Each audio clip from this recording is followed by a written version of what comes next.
Avec notre 2 heures de cours, un peu moins que ça pour cet après-midi. Donc, comme à l'habitude, il n'y a pas de pause qui est prévue pour cet après-midi. Donc, on va essayer de terminer le cours autour de 2h40.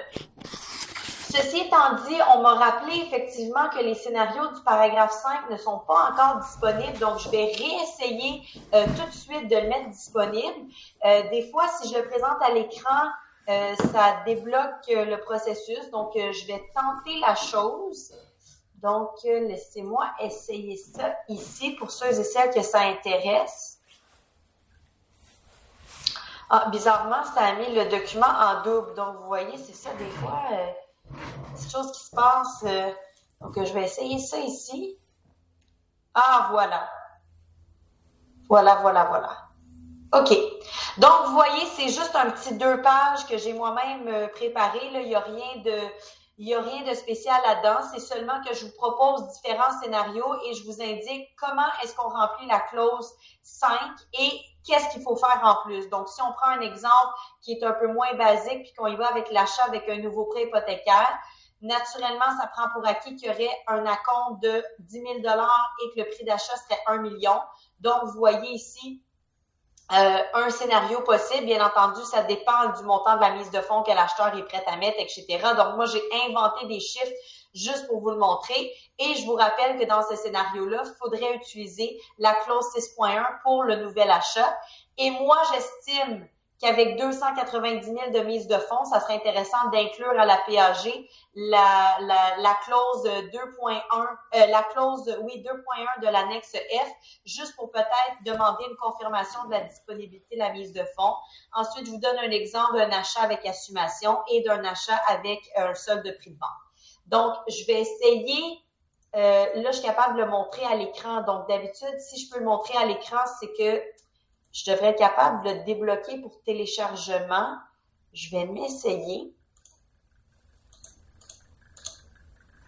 Puis je vais rafraîchir ma page pour être sûr que ça prenne en compte le changement.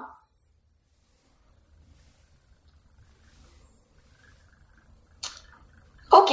Donc, en principe, si vous cliquez sur la flèche de téléchargement en bas de la page, vous devriez maintenant y avoir accès. Donc, pour ceux et celles que ça intéresse, là, vous pouvez maintenant, en principe, le télécharger. Excellent.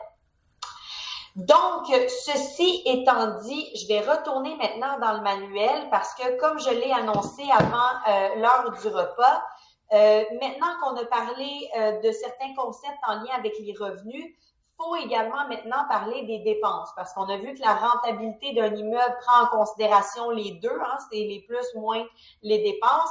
Donc, il faut regarder c'est quoi les dépenses normales, je vais le dire ça, ou les dépenses typiques, plutôt que normales, je vais appeler ça les dépenses typiques d'un immeuble commercial. Et là, vous aurez compris que ces dépenses-là, comme pour les revenus, varient d'un type d'immeuble à l'autre. Donc, ici, je vais y aller avec, encore une fois, l'exemple de base qui est le bloc appartement. Donc, c'est sûr que pour un bloc appartement, les dépenses typiques auxquelles on s'attend, c'est naturellement les taxes foncières, donc les taxes municipales et les taxes scolaires, c'est une dépense en lien avec l'immeuble. On s'attend aussi à un montant pour l'assurance, parce que je vous rappelle que pour les blocs appartements, le propriétaire a l'intérêt assurable pour la bâtisse et chaque locataire a l'intérêt assurable pour son logement. Donc, la bâtisse, on appelle ça simplement l'assurance dommage. Et chaque locataire doit prendre ce qu'on appelle une assurance amélioration locative. Ce que ce type d'assurance-là va couvrir, c'est les dommages qui sont causés et qui sont à l'origine dans le logement et ça va toucher ce qui est immeuble par attache. Donc, par exemple, s'il y a des dommages dans un logement et que s'il y a un sinistre, dans un logement et que ça endommage, par exemple, les cabinets de cuisine et les comptoirs de cuisine, ça fait partie de l'assurance amélioration locative parce que, on le sait, dans la qualification des biens, tout ce qui est attaché ou réuni à un immeuble est considéré comme un immeuble.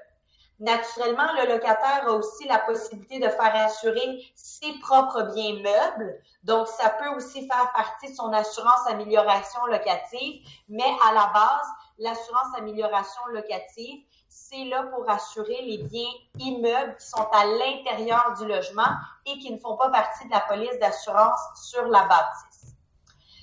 Le petit bémol que je veux vous mentionner sur l'assurance, c'est que oui, c'est une information qu'on peut demander aux vendeurs parce que naturellement qu'on est toujours dans l'état d'esprit où est-ce que on veut demander aux vendeurs de nous fournir de l'information comme acheteurs pour qu'on puisse la vérifier. Donc, les taxes foncières, c'est assez simple. On va demander les relevés de taxes. Pour ce qui est de l'assurance, oui, on peut demander la police d'assurance du vendeur pour regarder combien ça lui en coûte. Mais plusieurs bémols à ce sujet-là. Premièrement, c'est pas parce qu'une compagnie d'assurance X a décidé d'assurer un immeuble à un moment X qu'ils vont autoriser de continuer d'assurer cet immeuble-là s'il y a un changement de propriétaire. Ce que je veux dire, c'est que l'assurance d'une bâtisse, peut-être que ça convenait aux critères de l'assureur lorsque ça a été assuré il y a 20 ans, mais qu'aujourd'hui, si on essayait de faire assurer cet immeuble-là, on ne serait pas nécessairement capable, et ce, même auprès de la même compagnie d'assurance. Donc, premier bémol ou première mise en garde, faut pas penser parce que le propriétaire actuel a une police d'assurance que c'est un bien qui est assurable. L'exemple classique de ça, c'est surtout lorsque l'immeuble bénéficie aujourd'hui de droits acquis. Par exemple, OK, si quelqu'un a décidé de faire assurer sa bâtisse, son bloc appartement, il y a 20 ans de ça, et qu'il y a 20 ans de ça, les règlements municipaux autorisaient dans ce secteur-là n'importe quel nombre de logements. Okay? Mettons que le règlement municipal était très libéral, on pouvait avoir du duplex jusqu'au 20plex, pas de limite. Au moment de l'assurance, l'assureur a fait ses vérifications, a posé ses questions et a déterminé il y a 20 ans que c'était un immeuble assurable avec eux. Naturellement, tant et aussi longtemps que l'assuré paye sa prime d'assurance et qu'il n'y a pas de réétude du dossier, la police d'assurance va simplement continuer. Là où je veux en arriver, c'est qu'aujourd'hui, si dans ce secteur-là, le règlement municipal a changé pour maintenant autoriser seulement les 6plex et que l'immeuble que j'ai, moi, c'est un 8plex, ça se peut que mon 8plex puisse demeurer à cet endroit-là par le biais de droits acquis. Hein? Parce que c'est sûr que si la Ville change ses règlements, on ne va pas détruire tous les immeubles qui sont aujourd'hui non conformes. On va dire, ben si tu veux te construire une nouvelle bâtisse aujourd'hui, tu dois la construire conformément au règlement, mais en raison des droits acquis, on permet de conserver ceux qui étaient déjà là. Donc, l'acheteur du 8plex qui va communiquer avec une compagnie d'assurance pourrait se voir refuser une couverture d'assurance parce que l'immeuble bénéficie de droits acquis, donc n'est pas conforme aux règlements municipaux actuels. Donc, c'est pas parce que le vendeur a une police d'assurance en vigueur que c'est automatiquement le cas pour un potentiel acheteur. Donc, ça, c'est le premier bémol. Le deuxième bémol, c'est que oui, c'est beau d'avoir cette information-là pour se donner une idée de la prime d'assurance, mais n'oubliez pas que cette prime d'assurance-là, elle est en lien aussi avec l'historique de l'assuré. Hein, vous le savez, si on est quelqu'un qui fait beaucoup de réclamations d'assurance, ça a généralement un impact sur la prime. Donc, première ou deuxième mise en garde, il faut faire attention parce que le montant de la prime que paye le vendeur, c'est peut-être en fonction de son historique comme assuré. Et la troisième mise en garde, c'est de faire attention aussi de bien lire les couvertures qui sont dans la police d'assurance. Parce que ça se peut que la prime actuelle que le vendeur paye soit en fonction de ses couvertures.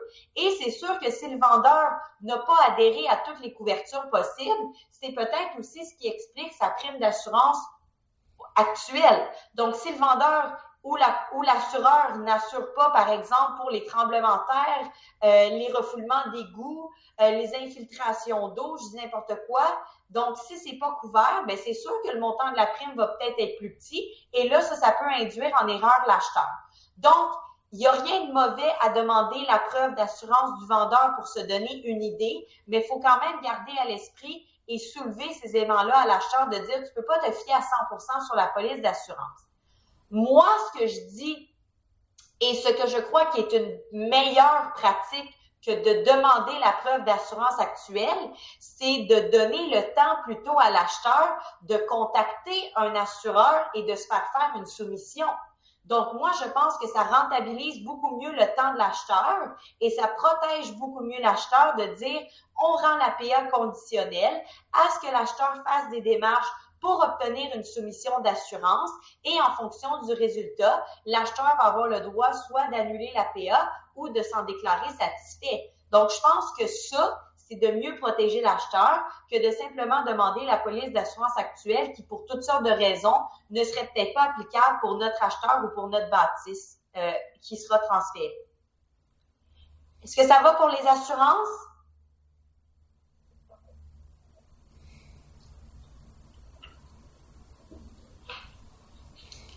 Pas de questions sur les assurances? Excellent.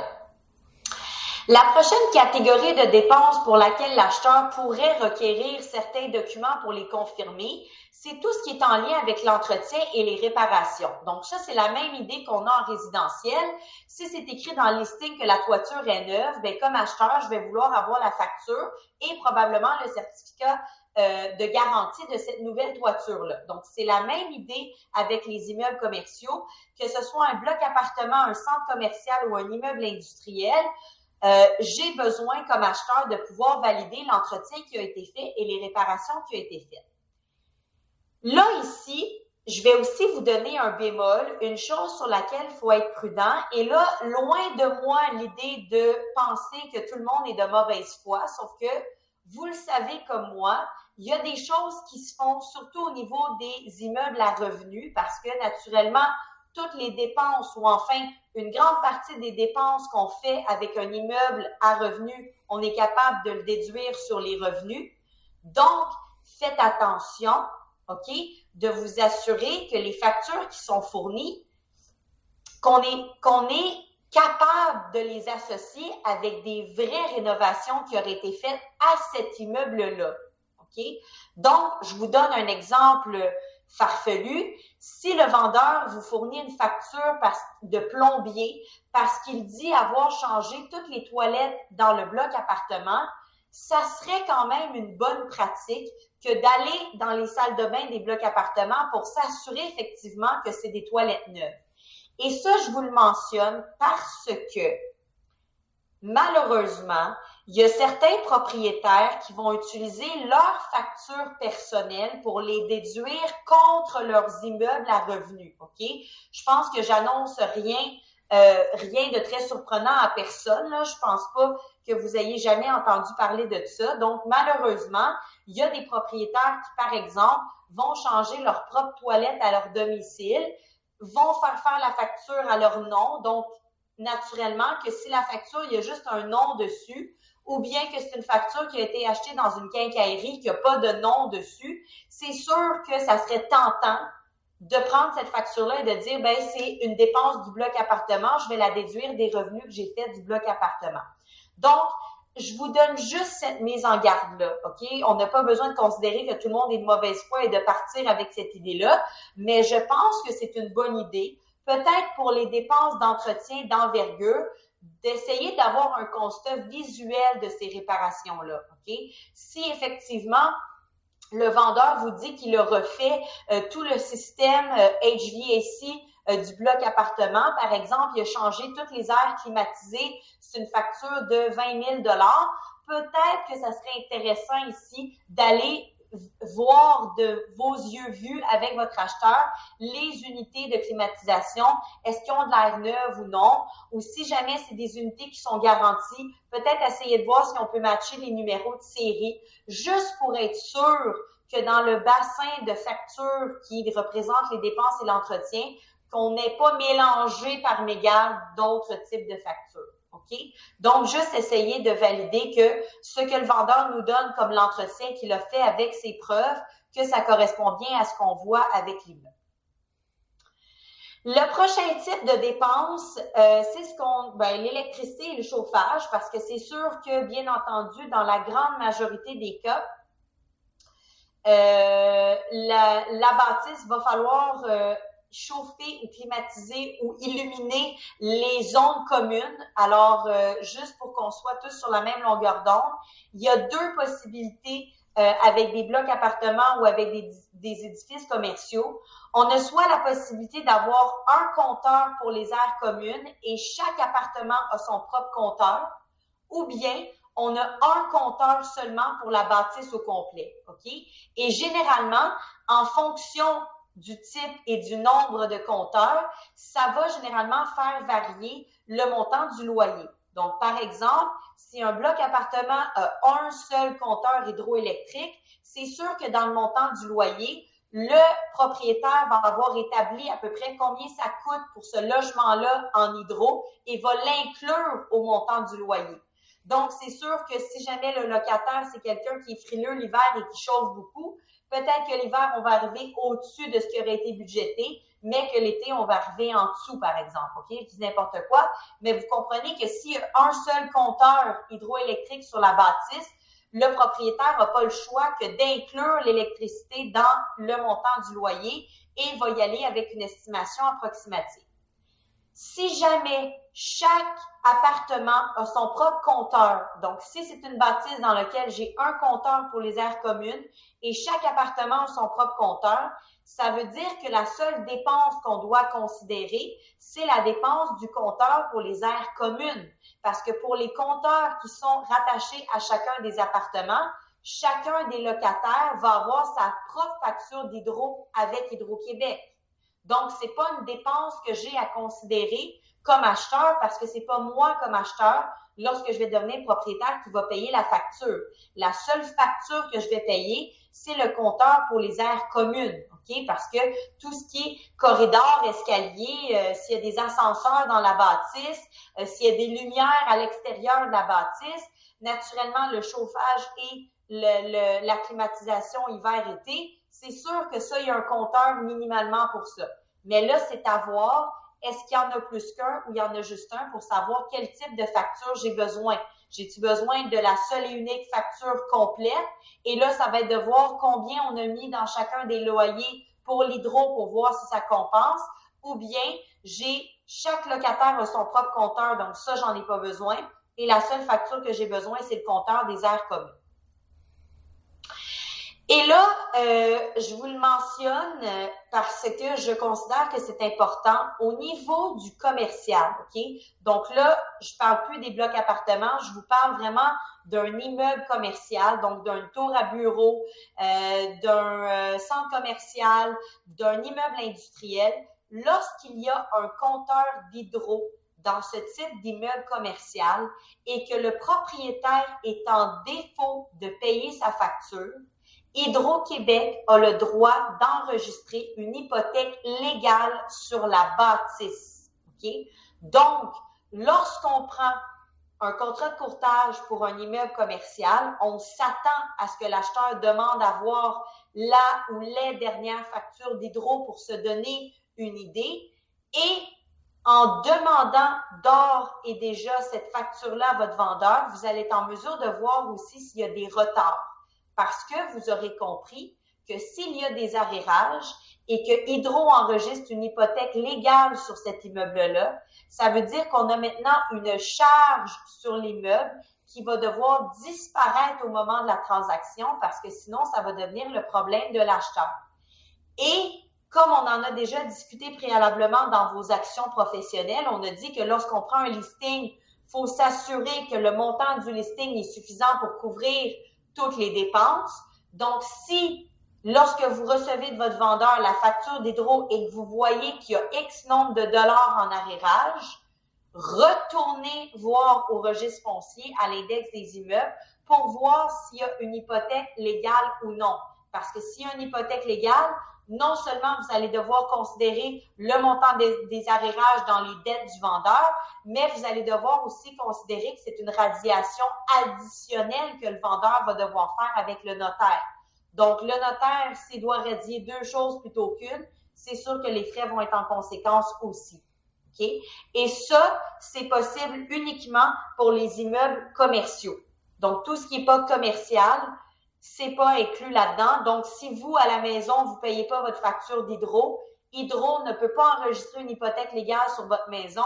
Naturellement, ils ont d'autres recours pour recouvrir leur montant, mais chose certaine, ils ne peuvent pas inscrire une hypothèque légale sur votre maison. Okay? C'est juste possible sur les bâtisses commerciales.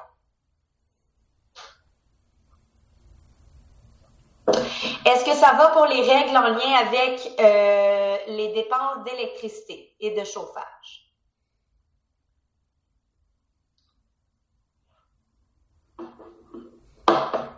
Excellent.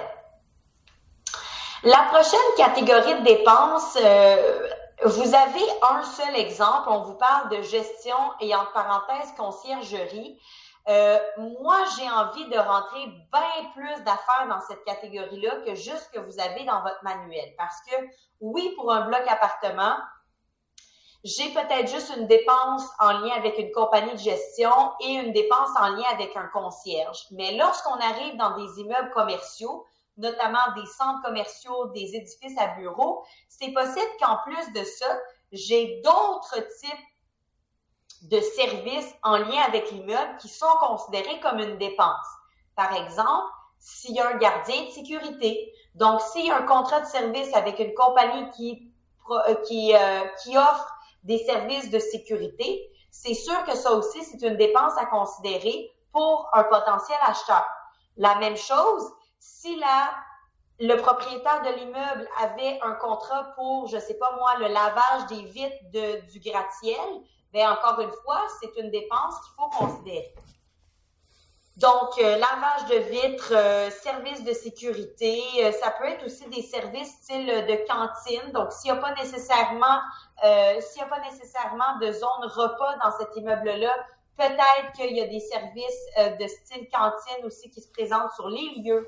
Donc, l'idée ici, là, et vous allez être capable d'utiliser le listing pour démystifier tout ça, c'est que les factures qui vous intéressent d'obtenir ici pour les analyser avec votre acheteur, c'est les factures qui sont reliées à l'immeuble et que l'acheteur va devoir assumer lorsqu'il deviendra propriétaire.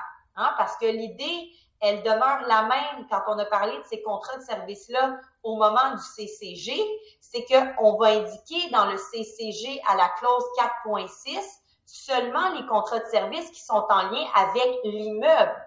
Donc, tous les contrats de service qui sont personnels entre le propriétaire et quelqu'un, j'ai pas à mettre ça dans mon contrat de courtage et j'ai pas à demander ça non plus comme acheteur parce que c'est un contrat qui va se terminer par le changement de propriétaire. Donc ici, il y a certains types de contrats qui sont pas intéressants à analyser pour un acheteur et dans cette catégorie-là, on va inclure tous les contrats qui sont en lien personnel entre le vendeur et une compagnie X. Par exemple, si dans mon édifice à bureau, il y a une cafétéria et que dans cette cafétéria-là, il y a une machine à café qui est louée, mais que le contrat a été fait au niveau personnel entre le propriétaire de la bâtisse et la compagnie de café, j'ai pas à demander ce contrat-là comme acheteur parce que le contrat va se terminer par le transfert du droit de propriété. Et là, naturellement, comme courtier de l'acheteur, vous allez être en mesure de prendre connaissance de ces contrats-là par le biais du listing. Parce que dans le CCG, le courtier inscripteur va avoir nommé tous les contrats de service reliés à l'immeuble que l'acheteur va devoir assumer. Comme c'est dans le CCG, ça va devoir apparaître dans le listing. Et comme c'est dans le listing, là, vous allez les mettre comme examen des documents dans votre PAG. Okay? Donc, c'est important comme courtier inscripteur de faire un bon tri de ces contrats de service-là pour s'assurer de représenter les bons dans l'inscription parce que c'est là-dessus que va se fier le courtier de l'acheteur pour remplir la PAG.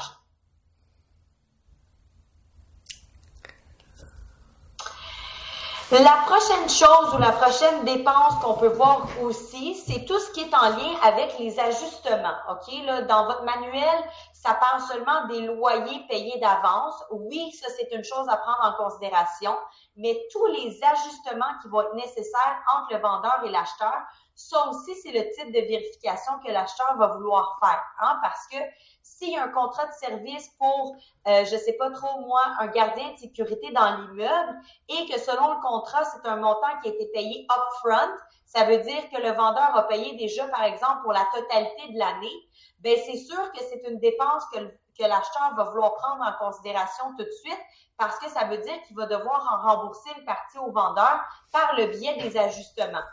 C'est la même chose. Et là, c'est pour ça que je dis que je suis pas sûre pourquoi on parle de loyer payé à l'avance dans les dépenses, parce que un loyer qui aurait été collecté à l'avance par le vendeur, ça veut dire que c'est le vendeur qui va devoir le remettre à l'acheteur. Donc, pour l'acheteur, c'est pas une dépense, c'est pas vraiment un revenu non plus parce que c'est un montant qui va être utilisé ou crédité sur un mois de loyer particulier.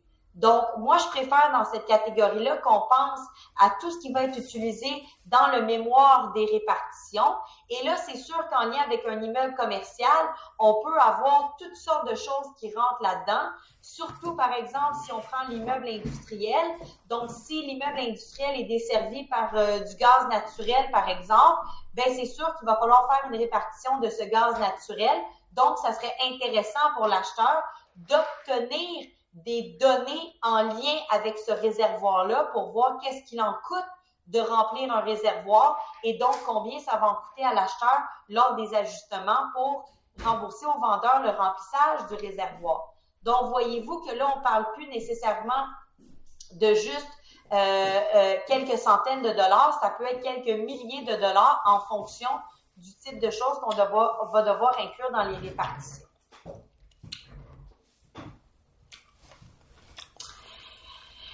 Est-ce que ça va pour les dépenses? Est-ce que ça va pour les dépenses? Est-ce qu'il y a des choses peut-être qui vous viennent en tête pour dire, ben ça serait-tu important de le demander ou non? Donc, gênez-vous pas s'il y a des choses qui vous viennent en tête de poser la question.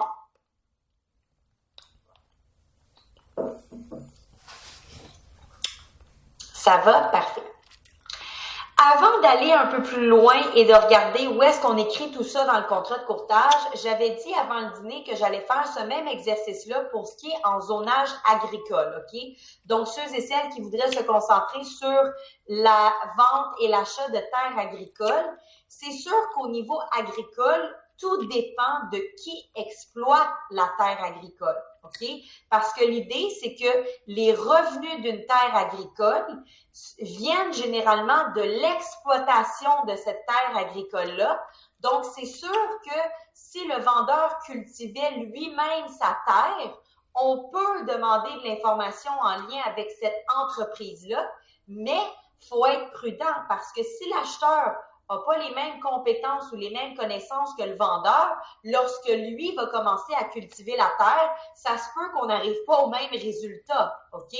Donc, d'un cultivateur ou d'un agriculteur à l'autre, c'est sûr qu'on n'arrivera peut-être pas au même résultat. Donc, oui, je peux demander au vendeur combien est-ce que tu récoltes par année, c'est quoi, là, je connais pas tous les termes agricoles moi-même, là, je suis pas un expert du domaine, mais vous comprendrez que l'idée, c'est que oui, on peut voir avec le vendeur combien est-ce qu'il est capable de récolter de cette terre-là et peut-être même voir combien de ça est-ce qu'il est capable d'en vendre et quel genre de profit il est capable de faire avec la culture de sa terre. Mais il ne faudra pas oublier que si on change de propriétaire et qu'on change de cultivateur, ça se peut aussi qu'on n'obtienne pas les mêmes résultats. L'autre possibilité, c'est que lorsqu'on est propriétaire d'une terre agricole, on peut aussi louer cette terre agricole. Donc, c'est possible d'avoir un bail commercial entre le propriétaire et un agriculteur pour que ce soit quelqu'un d'autre qui exploite la terre. Et là, naturellement, ça sera plus facile d'obtenir une idée précise sur les revenus parce que les revenus vont provenir du bail commercial. Donc là, c'est la même idée que pour n'importe quel autre immeuble commercial.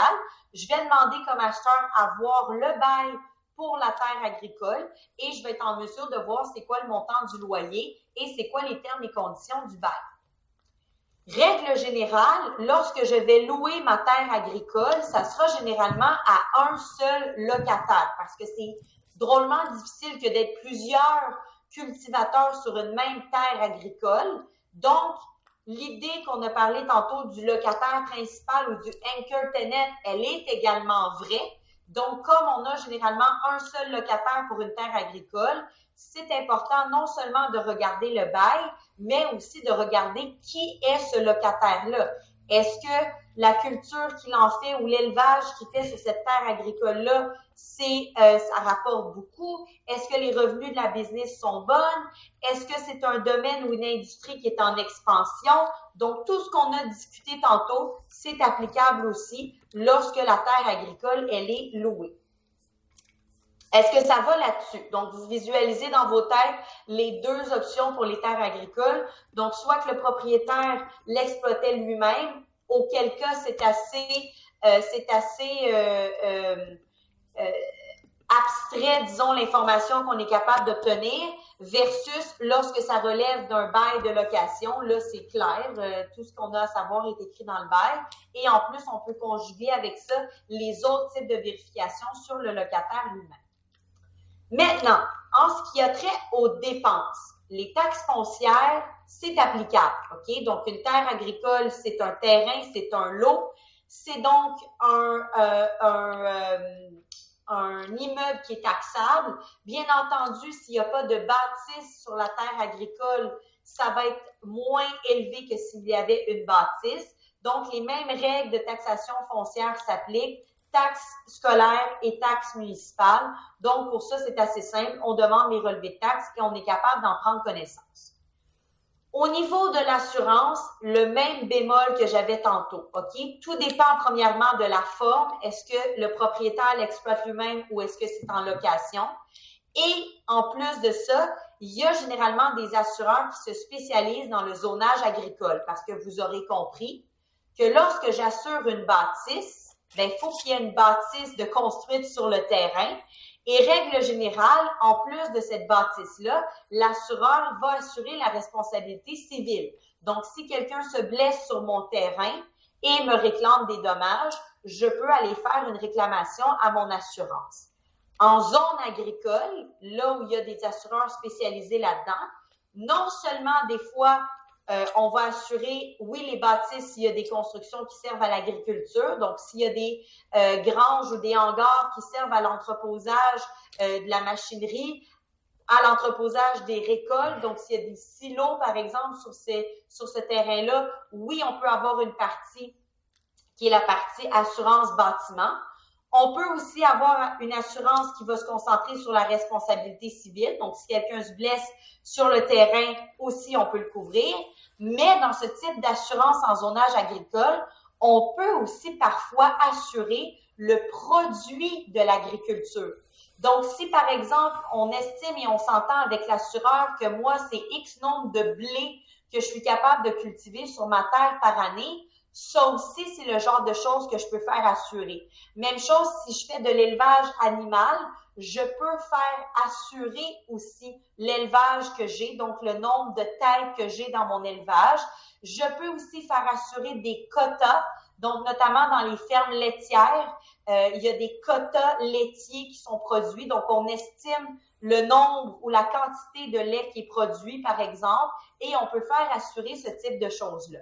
Encore une fois, mise en garde, c'est pas parce que le vendeur a été capable de faire assurer que l'acheteur va être capable. Et deuxièmement, le montant de la prime d'assurance du vendeur, c'est pas garanti à un acheteur.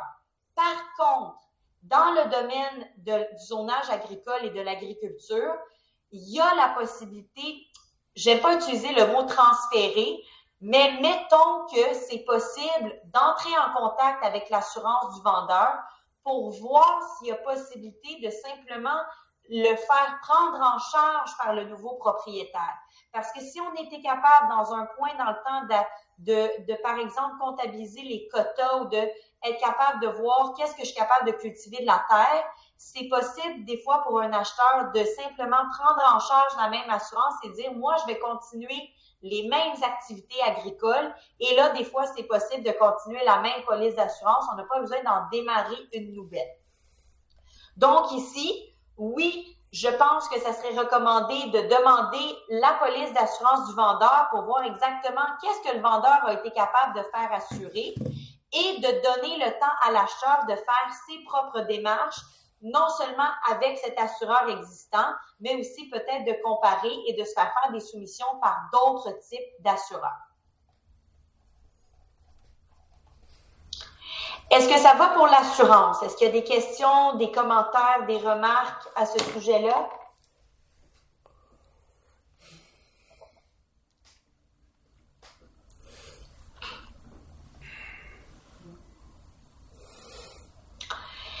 Les autres catégories, OK, tout ce qui est dépenses d'entretien et de réparation, électricité, chauffage, contrat de gestion ou contrat de service et les ajustements entre le vendeur et l'acheteur. Ça, j'ai pas énormément de matière à discuter dans ces sujets-là parce que tout dépend de la transaction elle-même. Donc, c'est des éléments quand même à garder en tête. À quelle fréquence est-ce que vous allez réellement les appliquer pour une terre agricole? Je ne sais pas. C'est possible que certains types de dépenses vont s'appliquer s'il y a des bâtiments, par exemple, sur la terre agricole. Donc, si c'est une terre agricole qui a, je sais pas, moi, c'est une ferme laitière avec un grand espace où on fait la traite des vaches et qu'il y a toutes sortes d'équipements qui fonctionnent à l'électricité, ben là, peut-être que oui, dans ce cas-là, on va demander au vendeur de fournir sa ou ses dernières factures d'électricité pour voir combien est-ce qu'il en coûte pour opérer cet équipement-là. Mais encore là, je vous rappelle que ce type de dépense-là, c'est en lien avec l'exploitation de l'entreprise, OK? Et non pas en lien avec la terre agricole elle-même.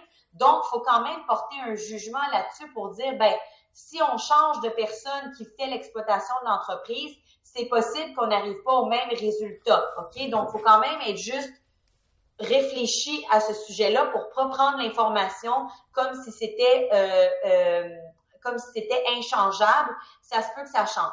Donc, facture de dépenses d'entretien, facture d'électricité, facture de gestion, peut-être. Plutôt en lien encore avec possiblement l'entreprise elle-même. Donc, effectivement, si, je sais pas moi, c'est une ferme d'élevage de poules pondeuses et qu'on a des quotas de nombre d'œufs et qu'on doit rapporter ces quotas-là à différents paliers de gouvernement ou à différents organismes qui en font le contrôle, ben ça se peut que ce contrat de gestion-là ait été donné à une tierce partie et que dans le contrat, ça dise que ça suit la terre agricole. Donc, des fois, il y a des permis ou il y a des quotas qui sont donnés à la terre agricole elle-même et non pas à l'agriculteur. Donc, on veut pas nécessairement que l'agriculteur puisse prendre ce permis ou ce quota-là pour aller l'exploiter ailleurs. On veut que ça reste à l'endroit où est-ce qu'on l'a émis. Donc, si c'est le cas, ça peut être le type de dépense qu'on prend en considération. Donc, si par exemple, c'est quelque chose qui nécessite à chaque année un renouvellement et un paiement, ça aussi, on pourrait le demander. Donc, à part vous donner toutes sortes d'exemples pour essayer de meubler votre imaginaire, tout va dépendre du type de cas que vous avez. Et là, je vais être tannante avec ça, mais j'y reviens encore une fois. Naturellement que ce type d'expérience-là, vous allez le développer avec votre pratique. Donc, moi, personnellement, que ce soit au niveau résidentiel ou au niveau commercial, je trouve que c'est une meilleure pratique que de commencer en travaillant au sein d'une agence où vous allez développer votre expertise et par la suite, lorsque vous avez atteint un certain confort, là, vous vous dirigez à votre compte si c'est ça que vous voulez faire. Surtout, je l'ai déjà dit, en zonage agricole, il y a tellement de distinctions et de particularités et de us et coutumes que je pense que ça vaut la peine de développer son expertise en étant encadré et ensuite voler de ses propres ailes, OK? Parce que comme je vous le dis, moi-même, je suis loin d'être une expert en zonage agricole et du minimum que je connais, je trouve que c'est compliqué. Donc, je vois difficilement comment avec 60 heures de cours, vous allez devenir expert en zonage agricole, surtout que c'est juste un petit fil conducteur qui nous suit du début à la fin, mais c'est pas un sujet pour lequel on va passer 8 heures de cours, là, OK? Donc, ici et là, des fois, je fais des petites parenthèses sur le zonage agricole, mais on s'y arrête là. OK? Donc, fin de la parenthèse sur le zonage agricole. Je voulais juste, comme je disais, vous donner quelques idées de choses qui pourraient intervenir et qui seraient différentes dans le zonage agricole. Une fois qu'on a établi tout ce que l'acheteur veut valider et examiner, on va aller entrer cette information-là à la clause 9.1 de la PA. Donc là, je m'en vais avec vous à la page 129 du chapitre 3, examen des documents.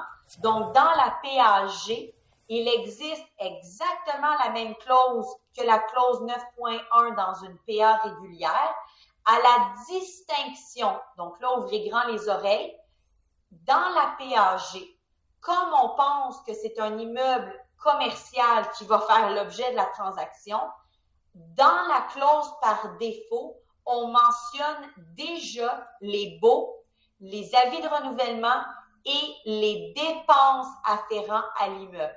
Okay? Donc, par défaut, que vous remplissiez ou non les lignes qui sont ici, ça dit que cette promesse d'achat est conditionnelle à ce que l'acheteur examine et vérifie les baux présentement en vigueur, les avis de renouvellement de ces baux-là et les dépenses afférentes à l'immeuble. Donc, vous n'avez pas besoin de réécrire sur la ligne les baux parce que ça fait déjà partie des documents mentionnés. Par contre, au niveau des dépenses, je considère que c'est plus efficace de faire la liste de ce que vous voulez réellement voir.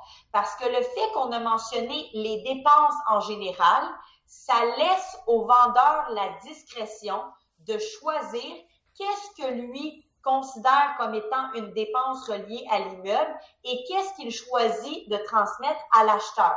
Donc, par exemple, le vendeur considère peut-être pas que le remplissage du réservoir de mazout, c'est une dépense. Donc, il n'a pas pensé à cet ajustement-là qui va se faire chez le notaire. Donc, ça se peut que le vendeur ne transmette pas cette facture-là lors de l'examen des documents. Donc, si vous voulez être sûr que votre acheteur ait accès à tous les documents que vous allez avoir établis avec lui, prenez le temps de dresser la liste. Donc, mettez-le. Les 3 dernières factures d'hydro, la dernière facture de remplissage du réservoir de mazout, je sais pas trop moi, le contrat de service pour la compagnie de gestion, les relevés de taxes municipales et scolaires, qu'est-ce qu'on pourrait penser d'autre là-dedans? La dernière ou la police d'assurance habitation. Donc, voyez-vous, on dresse la liste de tout ce qu'on a retenu avec notre vendeur, notre acheteur, pardon, comme étant requis à examiner.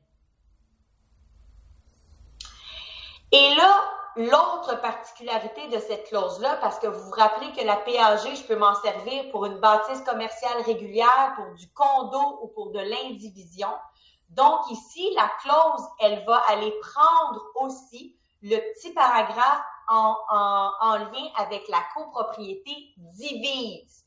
Donc, naturellement, si ce que l'acheteur veut acheter, c'est une bâtisse industrielle et que c'est pas de la copropriété divise, vous n'avez juste à pas remplir cette section-là, OK? Parce que, comme vous le voyez, le petit paragraphe qui est ici, ça nous dit « Dans le cas d'un immeuble détenu en copropriété divise, l'APA est également conditionnelle à ce que l'acheteur examine la déclaration de copropriété, le règlement de l'immeuble, toutes leurs modifications, les renseignements fournis par le syndicat, les procès-verbaux des assemblées, et ce, pour les X nombre de dernières années, les états financiers de la copropriété, les sommes au fonds de prévoyance, ainsi que les documents suivants. Et là, on met la liste de qu'est-ce qu'on veut voir en plus.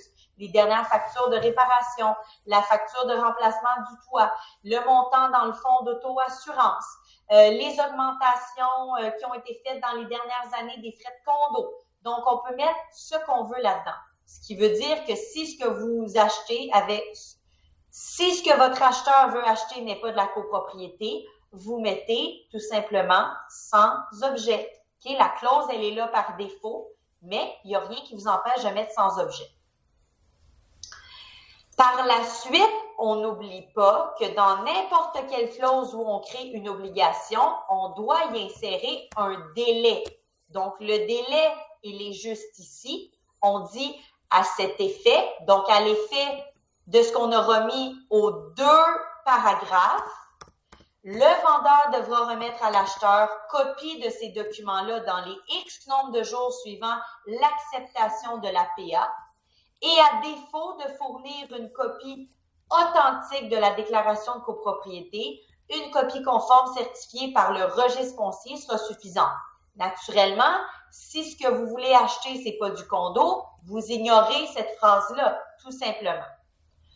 On dit ensuite que si l'acheteur n'est pas satisfait de l'examen des documents et de la vérification ou qu'il ne les a pas reçus dans le délai qu'on a indiqué, il pourra rendre la PA nulle et non avenue en avisant le vendeur dans les X nombre de jours suivant l'expiration du délai susmentionné. Donc, par exemple, si on écrit que le vendeur a 7 jours pour remettre les documents et que l'acheteur a 4 jours suivant l'expiration du 7 jours pour rendre sa décision, ça veut dire qu'au total, l'acheteur a 12 jours pour recevoir les documents, les étudier et décider ce qu'il va faire avec ça. Et je vous rappelle que pour la comptabilisation des délais, le premier jour, ou je devrais dire le jour de l'acceptation de la PA ne compte pas. Donc, si on a dit que c'est 7 jours pour le vendeur pour fournir les documents, la journée de l'acceptation ne compte pas. Donc, on commence à compter le lendemain. Et ensuite, au 7e jour, le jour suivant va débuter le 2e délai. Donc, pour le 2e délai, on commence à compter le jour qui suit l'expiration. Okay? Donc, le jour de l'expiration, ça compte dans le premier délai et non pas dans le 2e. Juste qu'on soit clair, là. Donc, la journée de l'expiration, ça va jusqu'à minuit le soir et le lendemain débute le 2e délai, qui est le délai de réflexion et de réponse de l'acheteur. Je tiens aussi à porter à votre attention que dans la façon que cette clause-là est rédigée, contrairement à la clause d'inspection, la dernière journée du délai de réponse, elle compte au complet. OK? Donc, voyez-vous, c'est écrit dans les X nombre de jours suivant l'expiration du délai si haut mentionné. On ne dit pas que c'est à 20h PM que se termine ce délai-là, contrairement à la clause d'inspection. OK? Donc, je vous rappelle que la clause d'inspection qu'on va aborder dans quelques minutes, la clause d'inspection, je vais vous la mettre à l'écran, c'est la clause 8 de la PAG. Donc, je vous rappelle que dans la clause 8 de la PAG, et là, on le voit un petit peu moyen parce que c'est en dessous du watermark, mais pour le délai de réponse de 4 jours, la 4e journée, ça va jusqu'à 20 heures seulement. Okay? Donc, je vous rappelle que si on a dit que c'est 4 jours, la 4e journée, ça ne va pas jusqu'à minuit, ça va jusqu'à 20 heures. Mais cette particularité-là, elle est vraie seulement pour l'inspection parce que c'est écrit dans la clause d'inspection. Alors que pour l'examen des documents dans la PAG, la clause nous dit simplement « ça va jusqu'à l'expiration du délai, that's it, that's all ». OK?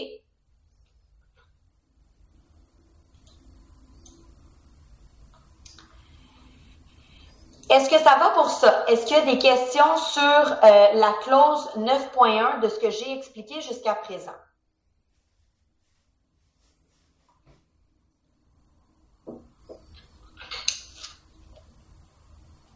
Pas de questions? Il y a un dernier document dont on n'a pas parlé parce que ça ne fait pas partie des revenus ni des dépenses, mais naturellement que c'est un document que l'acheteur va vouloir examiner lorsqu'il va faire sa vérification diligente. Vous l'aurez compris, je parle du certificat de localisation. Donc, le certificat de localisation, c'est effectivement un document essentiel. On en a parlé au début du chapitre 2. Donc, on a dit que c'est un document qu'on doit obtenir peu importe le type d'immeuble et peu importe si c'est un terrain vacant ou si c'est un terrain sur lequel il y a des constructions. Donc, dès lors qu'on veut faire une transaction immobilière, ça nous prend un certificat de localisation qui représente l'état actuel de l'immeuble et on recommande fortement qu'il soit âgé de moins de 10 ans. Ceci étant dit, l'acheteur va vouloir examiner le certificat de localisation.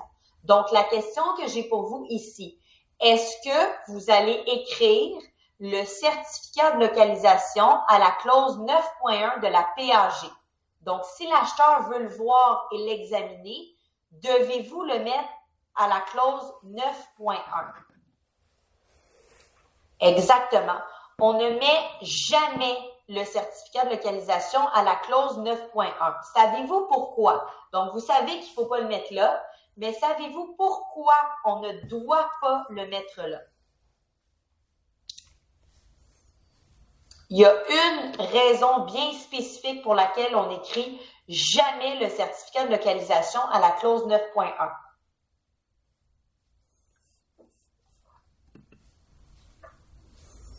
Donc, effectivement, vu qu'on ne le met pas à la clause 9.1, on a besoin d'aller intégrer une clause dans notre PA à la fin. Donc, je vais vous la montrer, celle qu'il faut intégrer à la fin. La clause 10.3, c'est la clause qui dit que le vendeur doit fournir le certificat de localisation reflétant l'état actuel de l'immeuble. Mais pourquoi est-ce qu'on n'ajoute pas à 9.1 que c'est un document qui rend la PA conditionnelle? Parce que je vous rappelle que la clause 9.1, ça rend la PA conditionnelle à l'examen et à la satisfaction de l'acheteur des documents qu'on va intégrer là. Donc, pourquoi est-ce qu'on ne met pas le certificat de localisation dans cette liste-là? Exactement, Chadi. C'est en raison d'une seule phrase à la clause 9.1. Je vais vous la surligner en jaune. C'est cette phrase-là ici. Dans le cas où l'acheteur n'aviserait pas le vendeur dans les délais prévus ci-dessus, il sera réputé avoir renoncé à la présente condition. Et je vous rappelle que la condition, c'est de rendre la PA conditionnelle à ce que l'acheteur soit satisfait du certificat de localisation. Ce qui veut dire que si on met le certificat de localisation ici à la clause 9.1, donc je vais l'écrire, certificat de localisation. Et on prévoit, par exemple, que le vendeur va avoir 3 jours suivant l'acceptation pour fournir le certificat.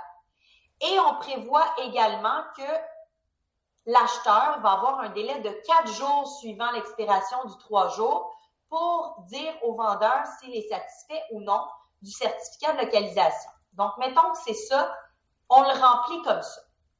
Ce que ça veut dire, c'est que si le vendeur fournit le certificat de localisation dans les 3 jours et que l'acheteur n'envoie pas d'avis au vendeur pour lui dire qu'il n'est pas satisfait du certificat de localisation, ça veut dire que automatiquement la phrase en jaune que j'ai soulignée va s'appliquer et l'acheteur sera réputé être satisfait du certificat de localisation et on ne pourra plus utiliser cette raison-là pour se sortir de la promesse d'achat. Parce que la condition va avoir réputé avoir été remplie en guillemets.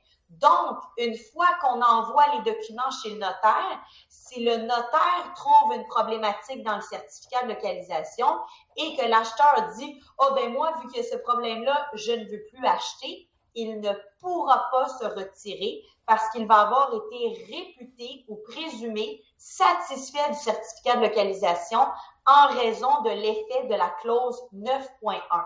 Donc, en d'autres mots, le danger de mettre le certificat à 9.1, c'est que si l'acheteur, dans le délai qui lui est donné, ne consulte pas un juriste pour avoir une opinion juridique sur le certificat de localisation, fait juste le feuilleter avec ses connaissances ou pas de connaissances et qu'il passe à côté d'un problème, il ne pourra pas invoquer ça pour annuler la PAG. OK? Donc, c'est ça le danger avec la clause 9.1. C'est un peu par défaut de faire accepter un certificat de localisation sans avoir eu l'opinion juridique d'un juriste. Ceci étant dit, ce qui est recommandé, c'est plutôt d'inclure dans la PAG à la clause 12.1 une clause spécifique en lien avec le certificat de localisation. Et la clause, vous allez voir, elle est presque identique à ce qu'on a à 9.1, à la seule différence qu'on mentionne à la fin que si l'acheteur ne répond pas au vendeur dans son délai de réponse, donc dans le 4 jours pour prendre sa décision, la seule chose qu'on présume, c'est que l'acheteur a renoncé au délai. C'est tout. Donc, on ne dit pas qu'il est présumé satisfait du certificat et qu'il est présumé renoncer à sa condition. On dit juste il est présumé avoir renoncé au délai qui lui était donné pour obtenir le certificat. Donc, autrement dit, le vendeur va pouvoir lui fournir quand il veut, mais au moins, on se garde une porte de sortie pour dire si le notaire trouve un problème et que l'acheteur ne veut plus acheter à cause de ça, il y aura encore l'opportunité de le faire. Donc, cette clause-là vous la retrouvez dans Simbad. OK? Moi, j'ai deux éléments ici pour vous. J'ai cet article-là ici, qui est l'article 1.2.3.5.5.2. Donc, c'est un article de l'OACQ qui est assez récent de mémoire, là, le 2 mars 2018. Donc, on vous rappelait l'importance de ne pas mentionner le certificat de localisation à 9.1, mais plutôt d'utiliser la section 12 de la PAG et d'y insérer la clause type 3.20 dans les clauses standards de l'OACQ. Donc, si je vous montre où aller chercher cette information-là, donc je vais me connecter à Simbad, puis je vais vous partager mon écran.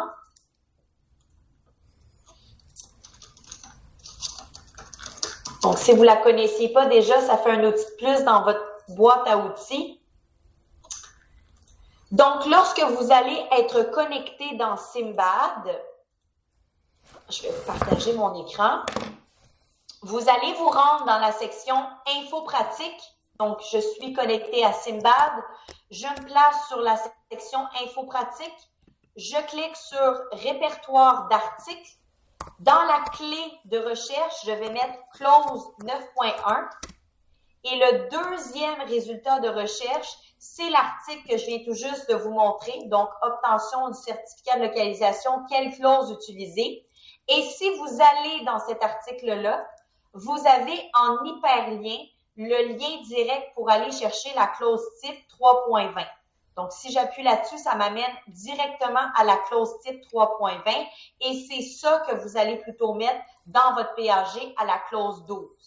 La deuxième façon que vous arrivez au même endroit, c'est lorsque vous allez dans les outils, vous avez une section qui s'appelle clause type et si vous allez là, ça va vous sortir, le répertoire de clauses en fonction des différents contrats.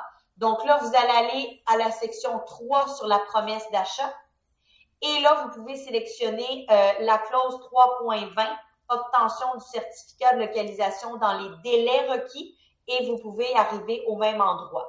Donc, deux possibilités. Dans les infos pratiques, vous allez dans le répertoire d'articles, vous tapez clause 9.1 et dans l'article, vous cliquez sur l'hyperlien ou bien vous allez dans l'option outils, clause type, promesse d'achat, section 3.20. Donc, les deux chemins mènent au même endroit. OK? Est-ce que ça va pour ça? Excellent.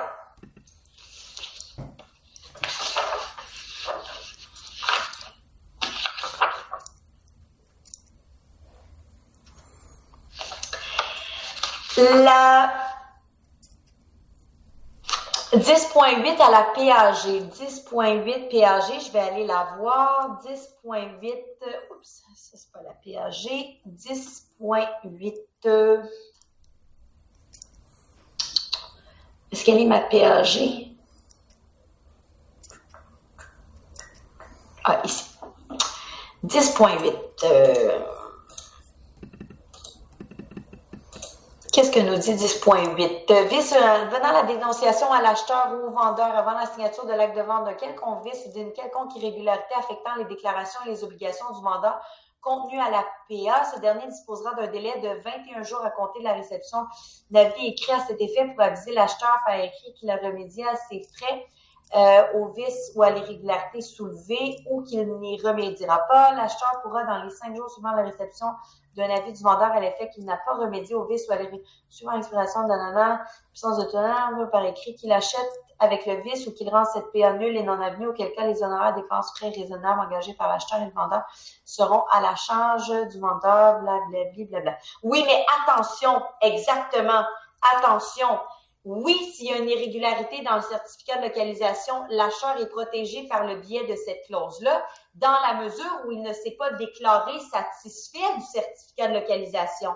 Donc, si vous mettez le certificat de localisation à la clause 9.1 et que les délais s'écoulent sans que l'acheteur mentionne des problèmes au vendeur, ça veut dire qu'il est présumé avoir été satisfait du certificat de localisation. Donc, même si le notaire trouve un vice avant la transaction, oui, le vendeur va devoir le corriger, mais l'acheteur ne pourra pas utiliser 10.8 pour annuler la PAG parce que ça va être basé sur une condition qu'il y avait dans la PA dont il est présumé satisfait. C'est ça le danger. Donc, si vous ne mettez pas le certificat de localisation à 9.1, là, la clause 10.8 s'applique en totalité et n'importe quoi que le notaire découvre, on peut appliquer cette clause-là. Mais si vous avez mis le certificat de localisation à 9.1, que le notaire découvre un problème, l'acheteur ne pourra pas invoquer ça pour se retirer de la PA. La seule solution, exactement, la seule solution qui va nous rester, ça va être de régulariser le problème ou d'acheter potentiellement avec une assurance titre.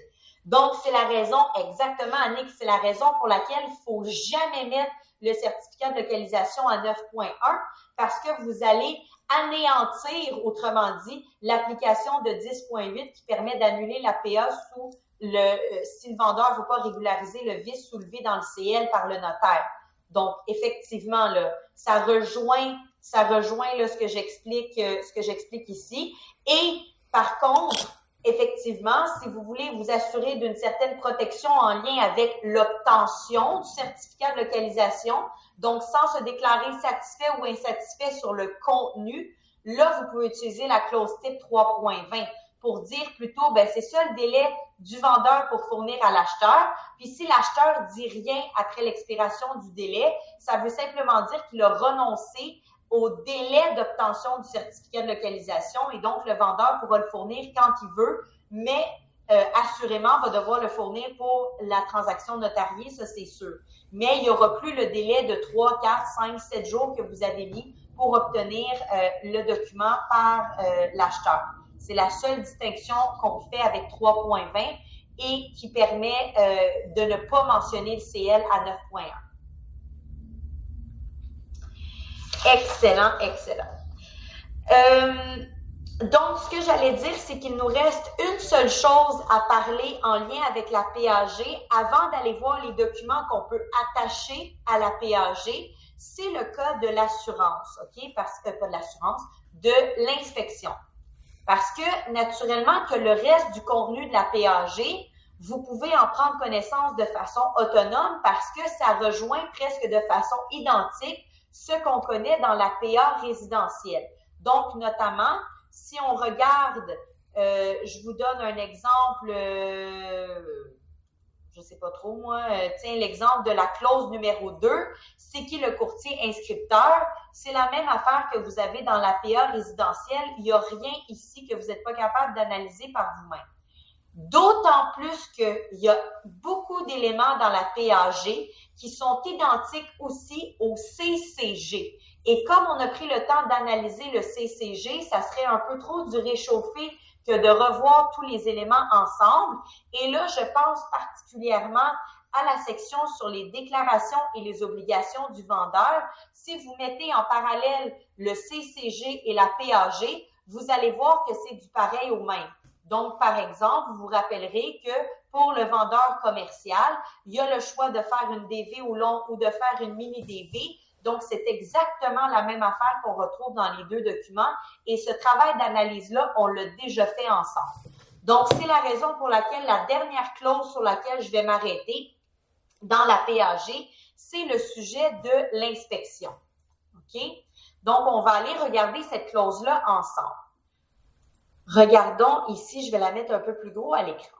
Alors, tout comme en résidentiel, au niveau commercial, l'acheteur a le droit de rendre sa promesse d'achat conditionnelle à l'inspection. Donc, il a le droit de retenir les services d'un professionnel ou d'un inspecteur en bâtiment pour faire procéder à une inspection de l'immeuble et, naturellement, dépendamment du résultat, il aura le choix soit d'aller de l'avant avec sa PAG ou d'y mettre fin, donc de la rendre nulle, si jamais il y a un élément majeur, qui est un facteur majeur qui fait en sorte qu'il ne veut pas acheter. Ici, par contre, le point sur lequel, parce que la clause, elle est identique, OK? PA, PAG, la clause est pareille. Ce que je veux vous mentionner ici, c'est que le délai pour faire inspecter une bâtisse commerciale, ça se peut que ça soit pas tout à fait le même que dans une bâtisse ou une maison résidentielle. Donc, c'est logique, je pense, là, mais je vous le mentionne. Ne prenez pas nécessairement vos automatismes de courtier résidentiel pour remplir le délai de la clause 8.1 parce qu'il y a tout un monde entre faire inspecter un bungalow et faire inspecter un centre commercial. OK? Et naturellement, l'autre chose sur laquelle je veux attirer votre attention, c'est que ce n'est pas tous les inspecteurs en bâtiment qui font nécessairement l'inspection de bâtiments commerciaux. Donc, il y a certains inspecteurs en bâtiment, comme n'importe quel professionnel, qui se concentrent dans un créneau particulier. Donc, non seulement c'est plus de travail que d'inspecter une bâtisse commerciale parce que généralement, la superficie, elle est plus grande, mais aussi, il y a ce facteur-là à considérer qu'il y a peut-être un moins grand bassin d'inspecteurs qualifiés pour faire l'inspection en bâtiment d'une bâtisse commerciale. Donc, ça, c'est ce que je veux vous mentionner.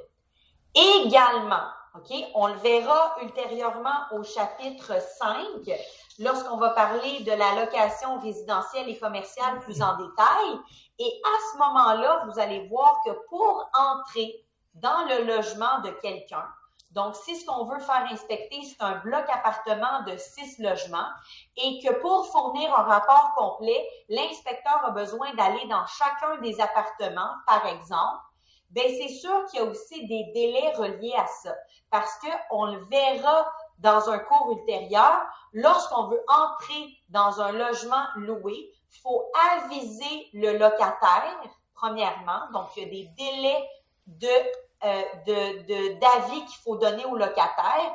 Et en plus, le locataire a le droit d'exiger d'être présent et a le droit d'exiger que le propriétaire soit présent, okay? Que le locataire soit présent.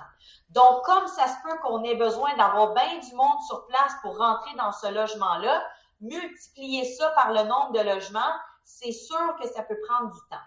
Naturellement, tout dépend aussi du mandat qui va être donné à l'inspecteur en bâtiment. Donc, si on donne le mandat à l'inspecteur de seulement faire le tour des aires communes et qu'on ne mandate pas pour l'inspection de chacun des appartements, bien là, vous oubliez ce que je viens de vous dire, d'accord?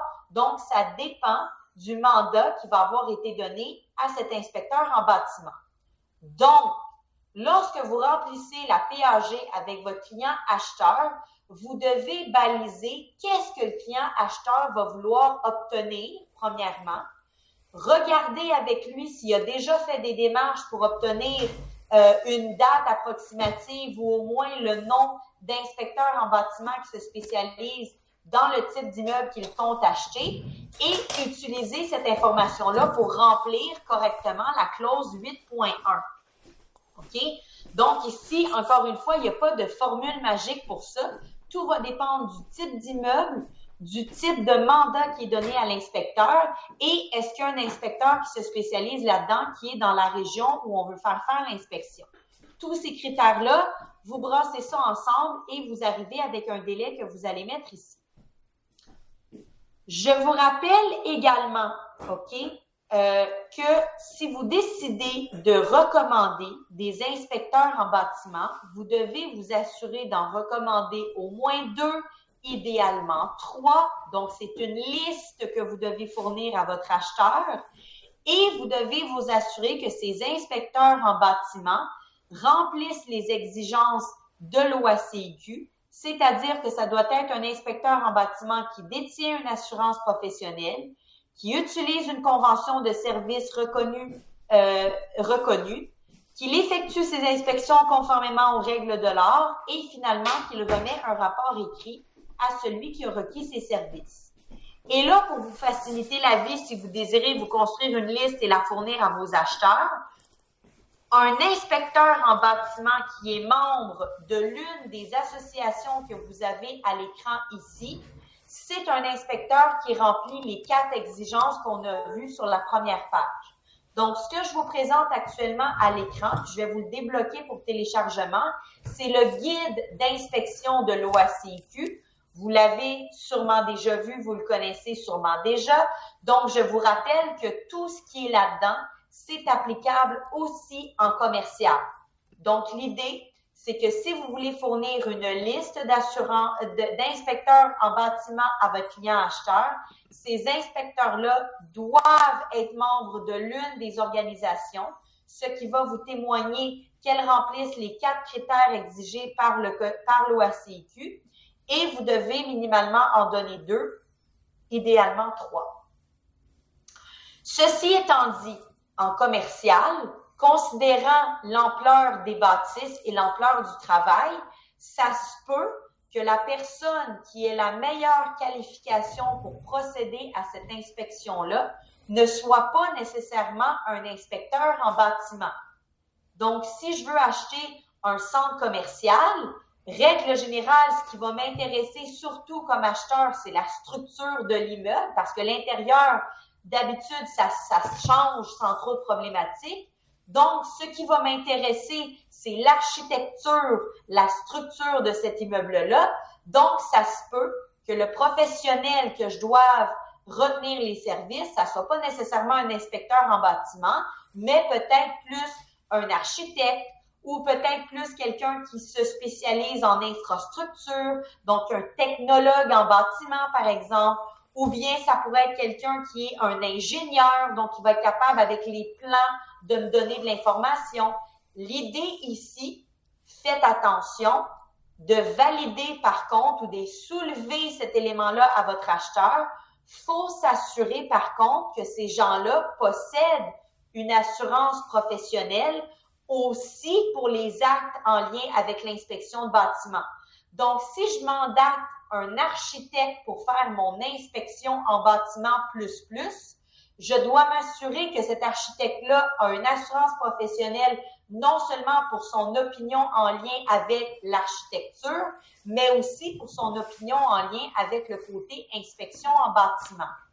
OK? Ce qui veut dire que ce n'est pas tous les architectes, tous les ingénieurs et tous les technologues en bâtiment qui peuvent faire de l'inspection en bâtiment. Donc, juste vous assurer que ça soit clair avec votre acheteur. OK? Et si jamais votre acheteur vous dit « ça me dérange pas que l'architecte ne fasse pas de partie d'inspection en bâtiment parce que moi, ce que je veux, c'est l'opinion de l'architecte lui-même et non pas une inspection en bâtiment. » Si c'est ça que votre client acheteur veut faire, alors ça veut dire que vous avez une clause supplémentaire à rédiger dans votre PAG. Parce que je vous rappelle que la clause 8.1 nous parle d'une inspection du bâtiment. Donc, si ce que je veux obtenir, c'est un rapport, je dis n'importe quoi, un rapport géotechnique, ben ça, c'est pas une inspection en bâtiment. Et ça, je vais devoir créer une condition distincte, OK? Donc, juste pour qu'on soit clair, oui, un autre professionnel qu'un inspecteur en bâtiment peut faire de l'inspection en bâtiment s'il a le droit de le faire par son ordre professionnel et ses assurances professionnelles. Mais la clause 8.1, elle ne parle que de l'inspection du bâtiment. Donc, si votre acheteur veut obtenir d'autres types d'expertise que ça, comme un rapport géotechnique, une étude environnementale, une opinion d'un ingénieur ou d'un architecte, ces éléments-là, 12.1, et on prévoit cette promesse d'achat est conditionnelle à ce que l'acheteur puisse faire telle sorte d'expertise à ses frais dans un délai de X et qu'il y aura un délai de Y par la suite à l'expiration pour avertir le vendeur si on maintient ou non la PA. Okay? Donc, vous reprenez le même contenu, mais vous changez le mot inspection pour le rapport envisagé et naturellement le type de professionnel aussi. Est-ce que ça, c'est clair? Est-ce que ça, c'est clair?